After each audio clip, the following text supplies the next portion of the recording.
Karen. I'm so glad to be out here this morning and see all of you, and really, really glad that the sun came out again. Today is really a celebration of not only what's happening here at the festival, but what is happening across the city in terms of expanded arts opportunities in our schools for all of our students. Thanks to the collective effort of BPS Arts Expansion, now over 87% of BPS students experience weekly arts instruction in their schools, and we have nearly doubled the number of high school students exposed to art during the school day, and that is a tremendous collective accomplishment. And we're doing this because we hear from both students and parents that this is what they want and we want in their schools. We hear from teachers and school leaders who believe that arts in their buildings makes for a more positive school climate. We all believe in the power and the importance of arts for our youth. So that's why we're doing this together, and it's amazing that literally every level of the city is involved, from community-based arts organizations and cultural institutions to teachers and leaders in schools, to the district central office under the leadership of Interim Superintendent John McDonough, under the leadership of the Executive Director for the Arts, Myron Parker Brass, the Chair of the Boston School Committee, Michael O'Neill, together with our partners in philanthropy and the Mayor. So it's my great pleasure today to introduce our Mayor, Martin J. Walsh, both to kick off today's festival and to join at the head of this movement, which has already delivered such results for the city.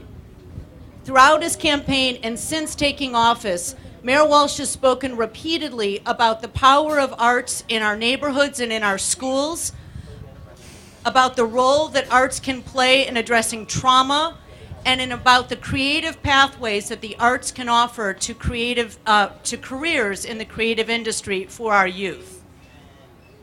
The value of the arts education and support for BPS Arts Expansion has been referenced specifically across a number of the transition reports that the Mayor requested. We love it when so many voices in the city all combine behind the power of the great idea of arts in our schools. So thank you, Mayor Walsh, for being here, and it's fitting that he come up for an exciting announcement about the continued effort of arts in our schools. Mayor Walsh.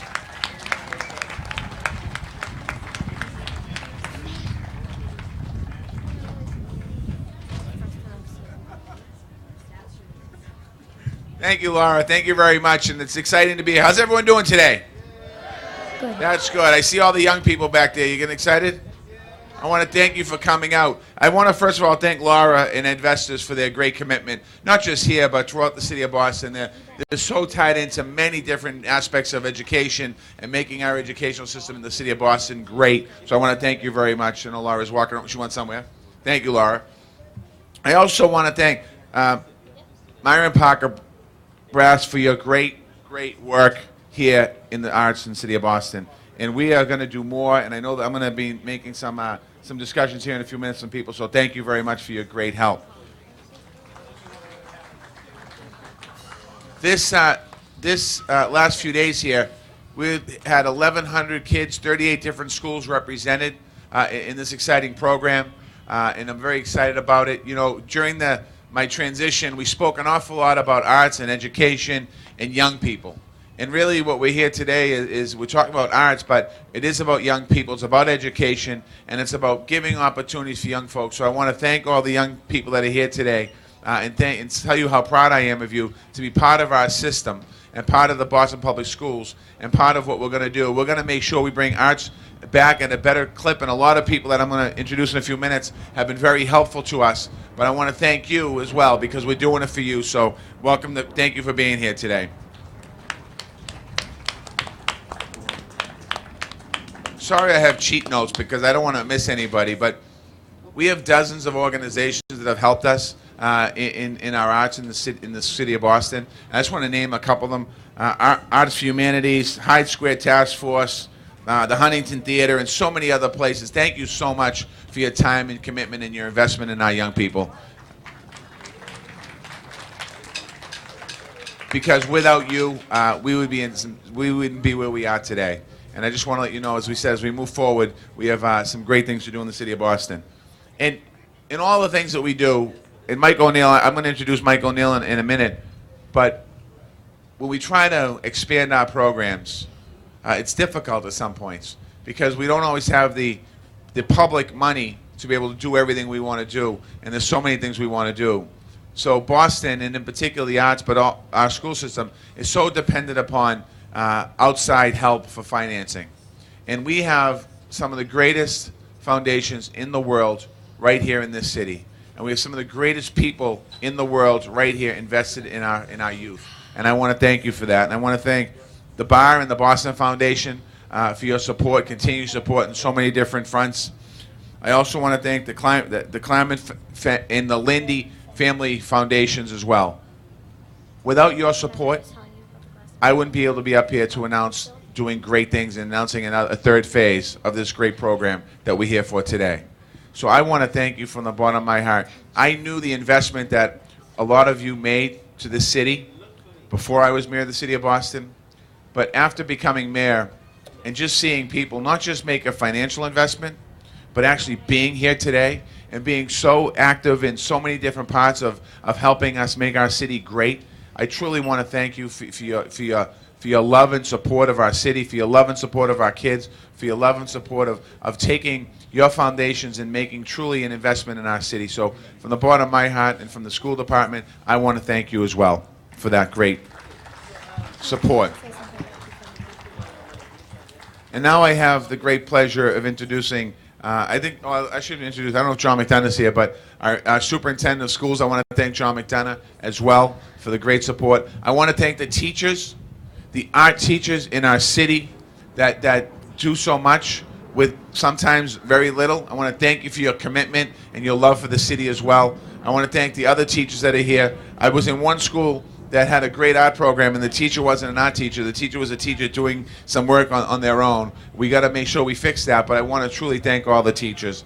And now I have the great pleasure of introducing to you somebody who I've gotten extremely close to over the last 5 months. We're working extremely close to make sure that our school system is the best in the world. Somebody who's committed probably 18 hours a day, at least 5 or 6 days a week to his role, which when he took the job probably wasn't that way, but it certainly is now, and we're all grateful for him for that. And that's Mike O'Neill, the chairman of our Boston School Committee. Come on up, Michael. Thanks, guys. Thank you, Mr. Mayor, and another round of applause because he has joined and hit the ground running in his support for the Boston Public Schools and particularly an arts initiative. Thank you so much, Mr. Mayor. I'm delighted to be here on behalf of my colleagues of the school committee, as well as our interim superintendent, Mr. McDonough, who is at a different meeting right now, but we wanted to underscore the importance of this initiative. We're almost there, folks. Right now, 9 out of 10 of our elementary and middle school students are getting arts education. I believe it's 54 or 57% of our high school students are getting some type of education. But that's not all of them. And this initiative, this third phase, is so important to get us there where all of our students have an opportunity to have exposure to and learn from and develop the creative side of their mind that happens when you're involved in an arts program. And so I know the initiative is attempting to raise $2.5 million. We're more than halfway there already. We're also increasing public support for the program. This is truly a public-private partnership, and that's what it's all about. As the mayor said, the public dollars are very tight as we try to put together a budget, and we're only successful because of so many partners that we have in this district, which makes us somewhat unique among many other cities in the country, which is how we'll continue to thrive and grow. And I just wanted to give this one small example. You know, the other day I had lunch with 5 students who were in an arts program, and we were sitting talking about what they enjoyed about it, how they learned, so on and so forth. And I turned to one of the students who was a senior in high school, and I said to him, just off the cuff, I said, if you weren't in this program, where would you have gone? What other school would you be at? And he stopped and he thought about it, and he said, I'd be a dropout. And I said, what do you mean? And he said, this program brought me to school. It taught me how to learn. The teachers get it as well. They all work together. And this is what brought me to school and got me engaged. And whether it's the arts program, whether it's athletics, whether it's the debate league, you know, we use the term lightly enrichment, and that it's not just about testing, that students have to have a wealth of opportunities. But it's not separate, it's not enrichment, it's not extra. Arts are critical to developing the creative mind of a student and to get them thinking, and it's absolutely totally ingrained in the education, which is why we should be talking about STEAM, not STEM, as so many people believe. And so, thank you, Mr. Pitts. And I know the school committee gets that as well, and it was certainly understood by Dr. Johnson when she was superintendent, who really spearheaded the drive in working with Ed Vestas to grow the arts initiative throughout the district. It's certainly understood by our interim superintendent, Dr. McDonough, Mr. McDonough, and I have no doubt it will be a critical attribute that we'll be looking for when we hire a new permanent superintendent, and not the least of which, because the mayor gets it, I get it, Laura Perrell, who was also on the search committee, gets it. So we have no doubt that this will be a critical attribute that we'll be looking for in a new superintendent in the future. But thank you for all you do in helping our students grow and thrive and succeed. And to finish that story, the student who told me he would have been a dropout is going on to New York to school next year in a full 4-year scholarship. So arts works.